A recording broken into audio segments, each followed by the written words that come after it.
Hello. तर आज आपण बोलणार आहोत पार्टनर्स या एकांकिकेविषयी. पार्टनर्स ही एकांकिका संदेश कुलकर्णी यांनी लिहिली. माझे अत्यंत आवडते लेखक, दिग्दर्शक आणि अभिनेते संदेश कुलकर्णी. तर मी ज्या वेळेला शिवाजी विद्यापीठातलं नाट्यशास्त्र विभाग जॉईन केलं त्यावेळी नुसती थेरी थेरी थेरी थेरी शिकून कंटाळा आला होता.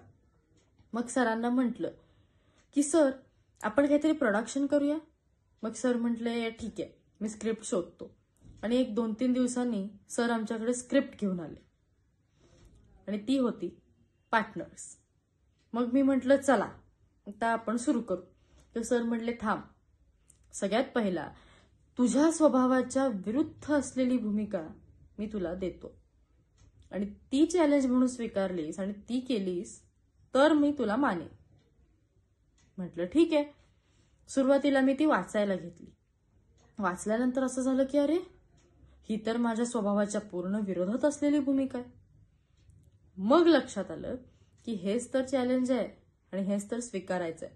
मग मी पण सरांना म्हटलं सर ओपन चॅलेंज आहे ना, स्वीकारलं. मग वाचन सुरू झालं. प्रियांकाचं कॅरेक्टर मी करत होते. प्रियांका म्हणजे एका तरुण मुलाच्या प्रेमात पडलेली अकंठ बुडालेली मुलगी प्रियांका. मग काय झालं की त्यानंतर तिने याआधी अनुभव घेतलेल्या गोष्टी किंवा तिच्या गाठीशी असलेले अनुभव अशी असणारी ती मुलगी, म्हणजे प्रेमात एक्स्ट्रोवर्ट, उथळ, पण आयुष्यात सगळं मनात दडवून ठेवण्याची सवय असलेली ही प्रियांका, तिची भूमिका मी करायला लागले. आणि दोघी ज्या होत्या त्या पण त्यांच्या स्वभावाच्या विरुद्ध भूमिका करत होत्या. अजून एक माझी मैत्रीण तर अगदी माझा जसा स्वभाव आहे खऱ्या आयुष्यात, डॅशिंग असा, बिनधास्त, टिपिकल कोल्हापुरी स्टाईल अशा पद्धतीचा, तशा ह्याच्यात ती करत होती. आणि माझ्यासाठी ती करणं सोपं होतं कारण ऋतुजा तशीच आहे ना.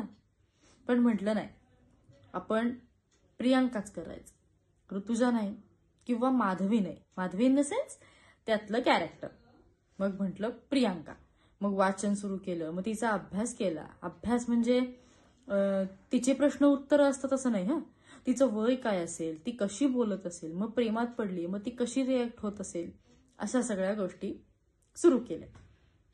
मग ते झालं. मग त्यानंतर सर म्हटले चला स्टँडिंग घेऊया. मग स्टेजवर गेलो. माझ्या वाट्याला सुरुवातीला प्रेमात पडलीये म्हटल्यावर कंसात, म्हणजे आम्हाला गौण संहिता, कंसात जी वाक्य लिहिली जातात त्याला गौण संहिता म्हणतात आणि मुख्य जे डायलॉग असतात त्याला प्रधान संहिता म्हणतात. तर गौण संहितेत असं लिहिलं होतं की प्रियांका हॉस्टेलच्या दारातनं आत येते, म्हणजे रूमच्या दारातनं, आणि गुलाबाचं फूल घेऊन नाचते. तर माझी एंट्री होती. मग गाणं कुठलं सिलेक्ट करायचं, इथं बसून सगळं, मग नेपथ्य, संगीत, ध्वनी, प्रकाशयोजना, नेपथ्य, रंगभूषा, वेशभूषा या सगळ्यावर चर्चा झाली. आणि मग आमचं स्टँडिंग फायनली सुरू झालं. मग ही जागा घे, मग ती जागा घे, मग असं करू नको, मग तसं कर. मग त्यात जो चिम्या होता, आता तो कोण आहे हे मी नाही सांगत, तुम्ही कधी मिळाली तर नक्की ती एकांकिका बघा किंवा वाचायला मिळाली तर नक्की वाचा. मग तो चिम्या शोधण्यापासून सगळी सुरुवात झाली. मग एकमेकींचे डायलॉग ओव्हरलॅप होऊ नये त्याच्यासाठी घेतली जाणारी काळजी झाली.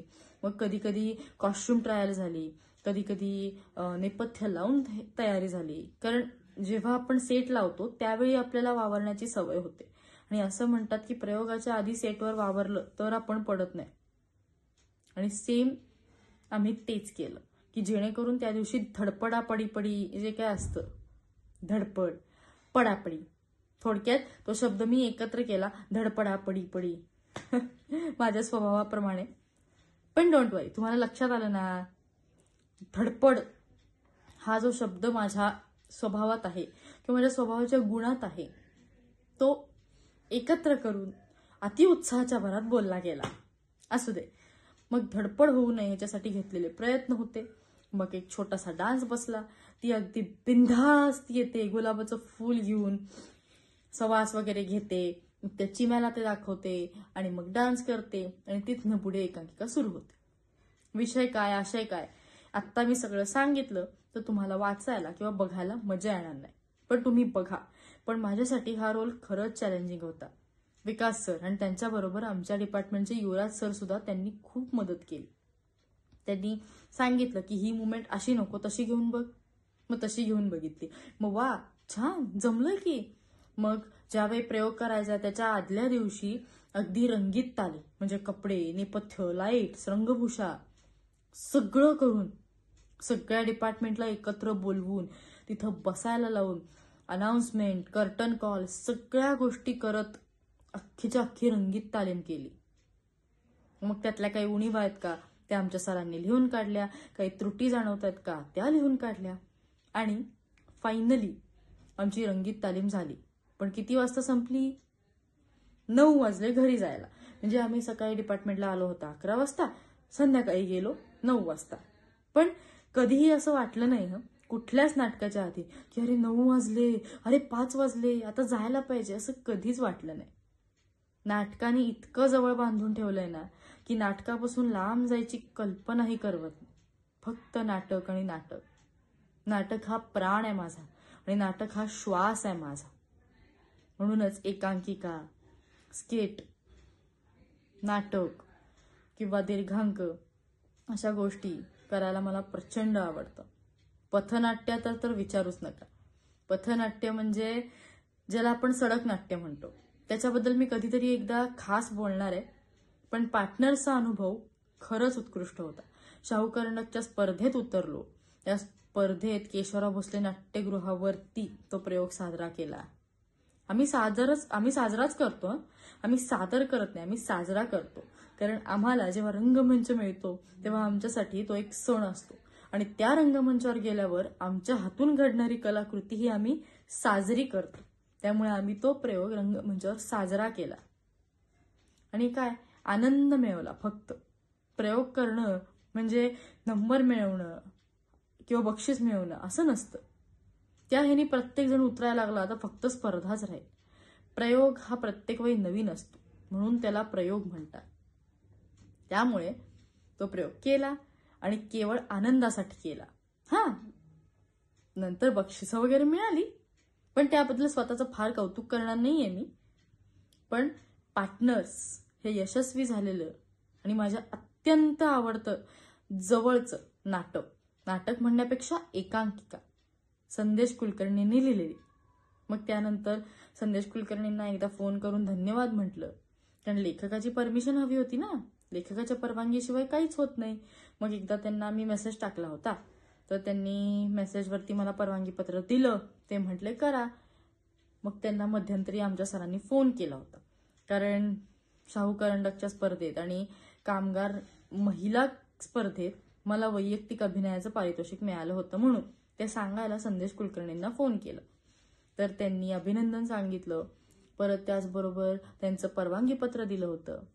मग त्यांना धन्यवाद म्हणण्यासाठी एक फोन करणं गरजेचं आहे ना, कारण लेखक आपली कलाकृती आपल्याला सादर करायला देतोय म्हटल्यावर त्याचे आभार मानणं हे आमचं पहिलं कर्तव्य.